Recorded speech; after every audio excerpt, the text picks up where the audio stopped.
Oi pessoal, mais um vídeo aqui do canal Aprova Matemática para vocês. Hoje a gente está começando um assunto novo, raciocínio lógico.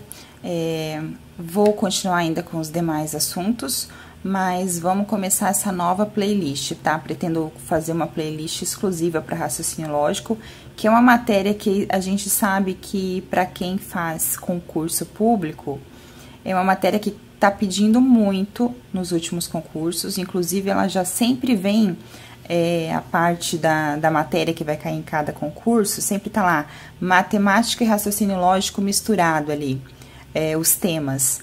Então, a gente vai ver essa parte, mas vamos continuar vendo a parte da matemática, sim, que já tem playlists exclusivas.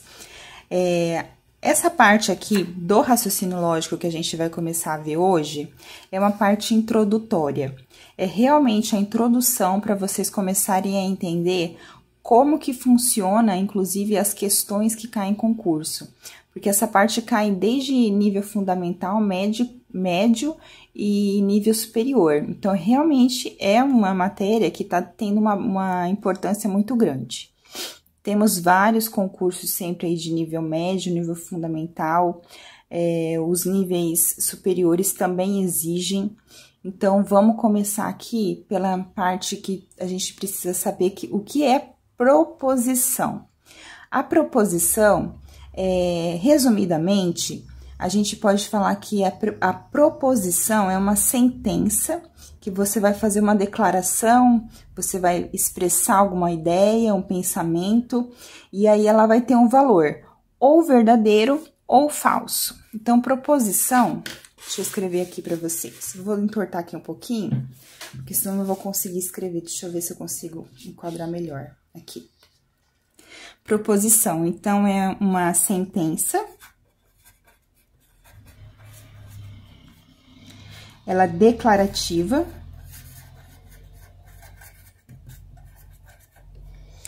Ela expressa.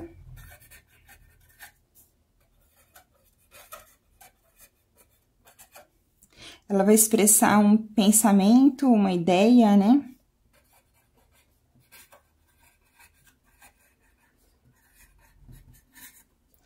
Mas o mais importante é essa parte aqui. Ela terá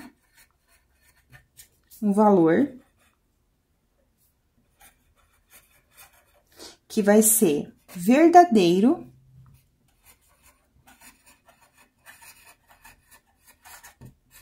ou falso.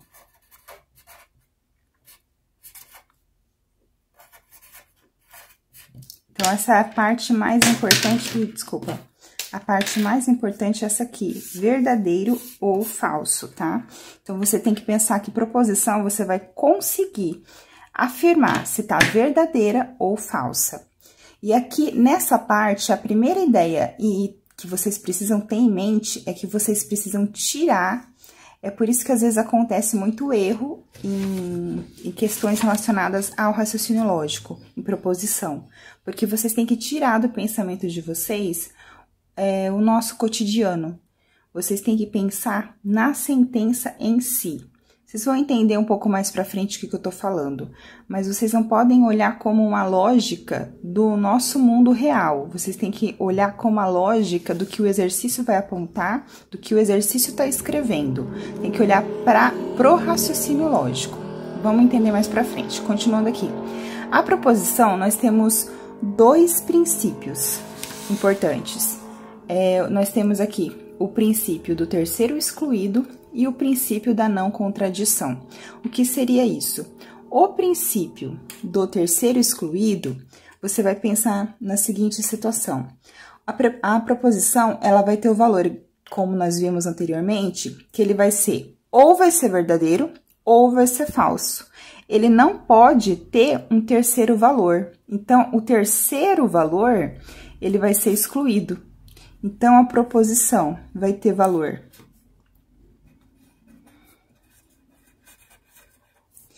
verdadeiro ou falso. Nunca vai ter um terceiro valor. Então, não pode um terceiro valor. Então, o terceiro valor é excluído.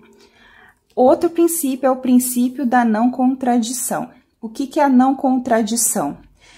Uma proposição, ela vai ser ou verdadeira ou vai ser falsa. Ela não pode ser as duas coisas ao mesmo tempo.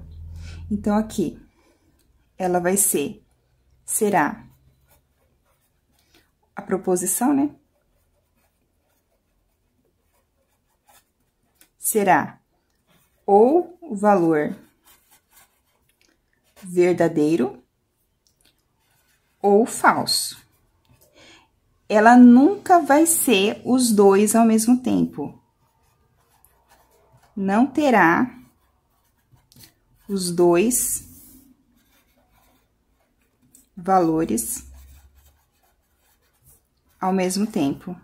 Não sei se vocês estão entendendo a minha letra, mas eu vou ler para vocês novamente. Então, não contradição.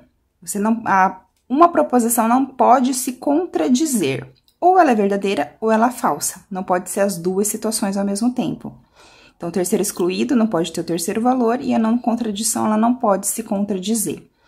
E aqui eu coloquei alguns exemplos para a gente entender o que uma frase pode ser proposição e quando a frase não é uma proposição, ou seja, que a gente não vai ter essa classificação de verdadeiro e falso. Então, vamos aqui. O primeiro exemplo aqui que eu coloquei foi: hoje é quarta-feira. Hoje é quarta-feira. Eu posso afirmar, sim, se essa expressão, essa proposição, ela é verdadeira ou falsa.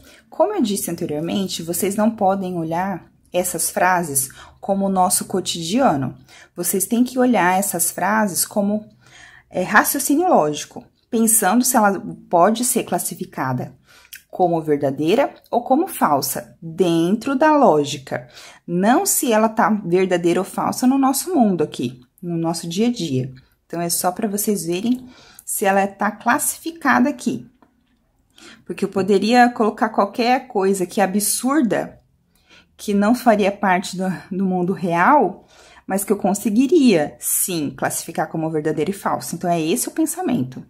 Então, hoje é quarta-feira. Ok, consigo classificar se é verdadeiro ou falso, então é uma proposição. Vou abreviar aqui para ficar mais rápido, tá?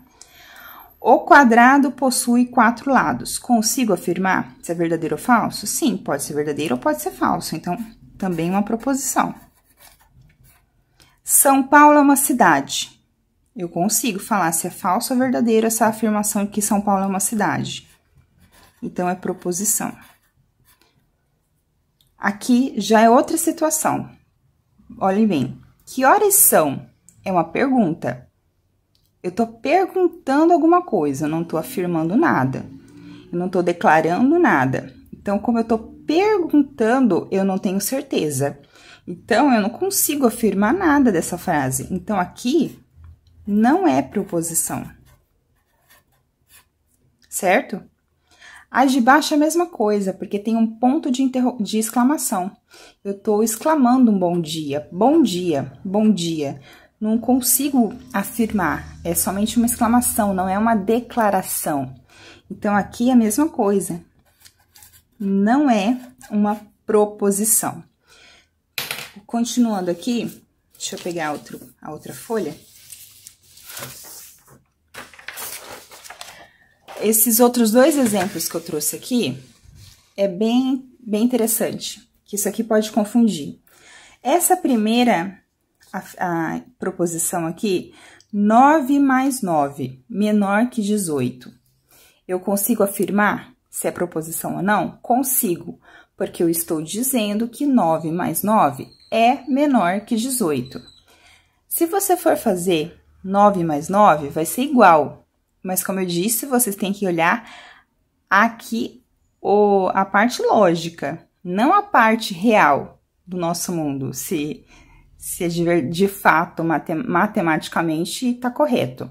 Então, aqui, eu posso afirmar se é verdadeiro ou falso, então, é uma proposição. Já o de baixo, não. Percebam que aqui eu coloquei um X.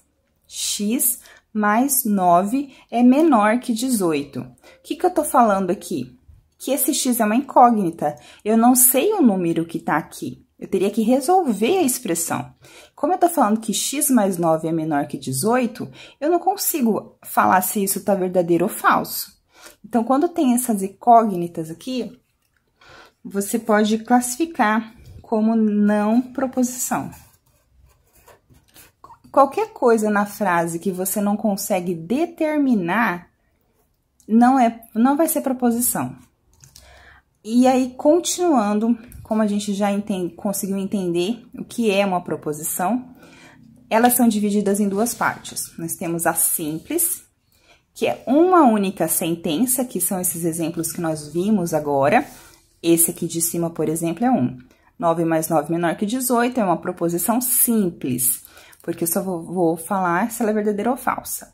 Então, é uma sentença, proposição simples. Mas nós também temos, que é o que realmente cai em provas, são as proposições compostas.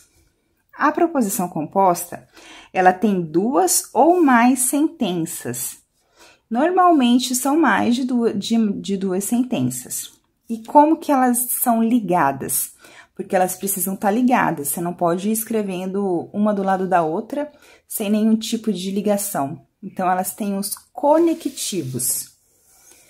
Aqui nós temos os conectivos, não vai caber tudo aqui na tela, mas são conectivos. Os conectivos, eles são importantíssimos na parte do raciocínio lógico, porque é através deles que a gente vai fazer essa ligação das proposições compostas. Então, vamos aqui. O primeiro conectivo, o nome dele é o E. Então, esse símbolozinho aqui, quando vocês virem, é o E. Ele é chamado de conjunção.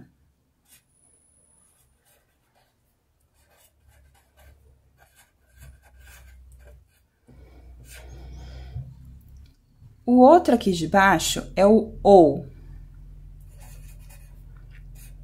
O OU é chamado de disjunção.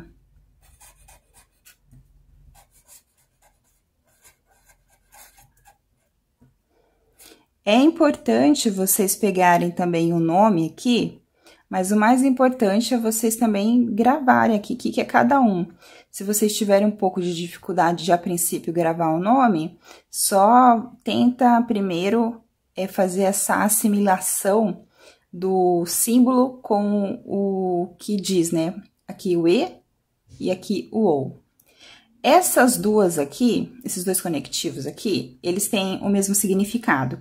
É que algumas bancas colocam o de cima, outras o de baixo. Isso aqui é um não, que é, na verdade, vou colocar aqui. É o não, que é a negação.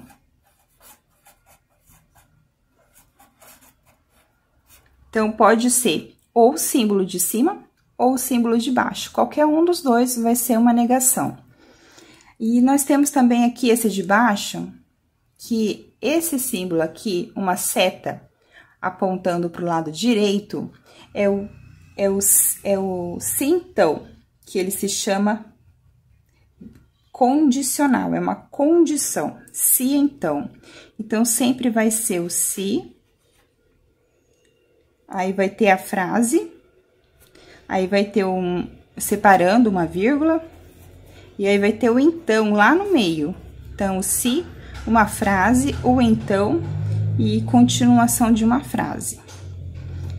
Então, esse aqui é o se então, que é esse símbolo da setinha apontando para o lado direito, e isso aqui é uma condição.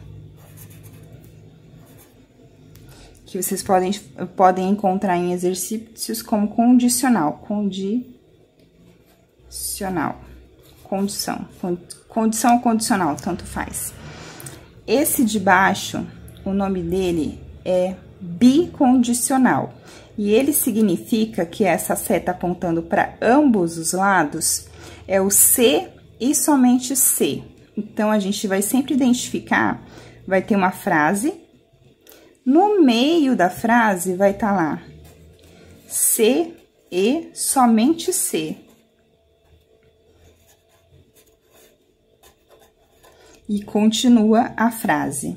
Então, esse símbolo vai ser o se e somente se, e ele também é conhecido como o bicondicional.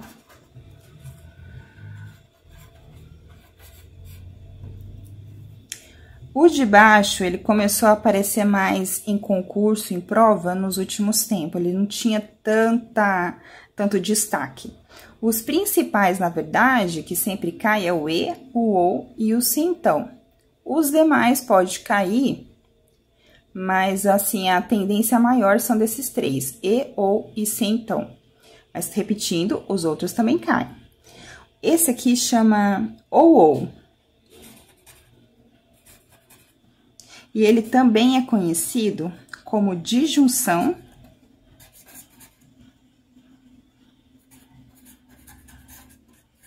exclusiva.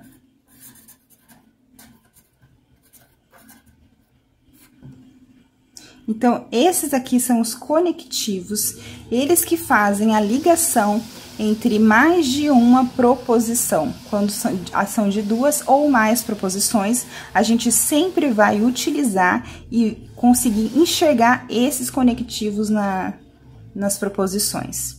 Vou ficando por aqui. No próximo bloco, na próxima aula, a gente vai ter o assunto fundamental, que realmente é a base para essa parte lógica aqui, que é a tabela verdade. Isso aqui foi uma introdução, mas a parte base, de fato, é a próxima, que é a tabela verdade. Se quem quiser ficar acompanhando e entender mais como é fácil, só você ter uma boa base, fica por aí, dá um like se gostou, se inscreve no canal e até mais.